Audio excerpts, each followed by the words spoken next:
Well, politicians converge in Las Vegas today for the final day of the Republican-Jewish coalition. OAN America's Stephanie Myers caught up with GOP Congressman Dan Crenshaw at that event to get his take on America's relationship with Israel.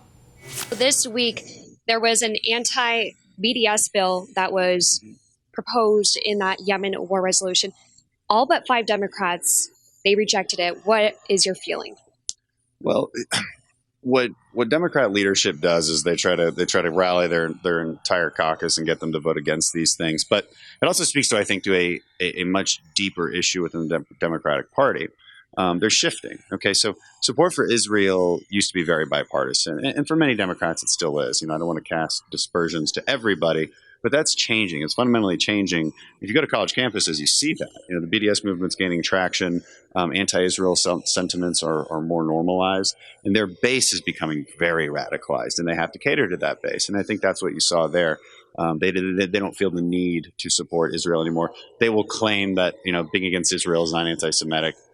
Let's be honest, it is. A BDS movement is absolutely anti-Semitic. I mean, you're trying to undermine an entire country, and it happens to be the Jewish state. That's anti-Semitism. Let me ask you this. What does the U.S. need to do to support Israel in the wake of these attacks perpetrated by Hamas? We're going to keep supporting Israel the way we always have. Okay, we're going to make sure that Israel maintains its qualitative military edge.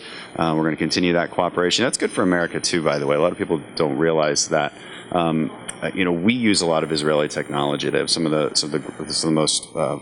best cyber technology in the world. We need to make sure that Hezbollah does not gain a foothold in Syria. We need to continue working with the Lebanese, making sure that Hezbollah does not gain more traction in the Lebanese government. We need to continue to pressure Iran. I don't want us to leave Syria or Iraq, and I've been very vocal about that as well. So those are a number of things that we need to be doing to support our ally. All right, and lastly, you've been called the rising star of the Republican Party. How do you feel about that?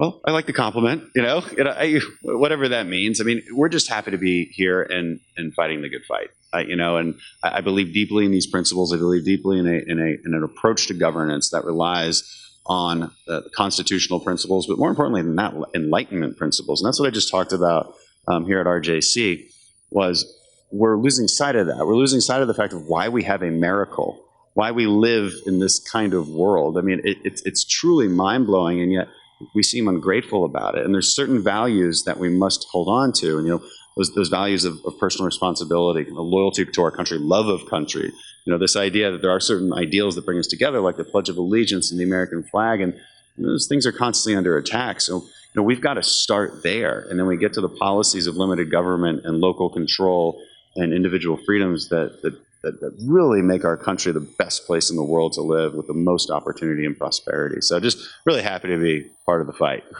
Want to see more videos like this? Click on the link below and subscribe to OAN America News on YouTube. And call your cable provider and kindly demand that OAN America News is added to your lineup. Call and subscribe today.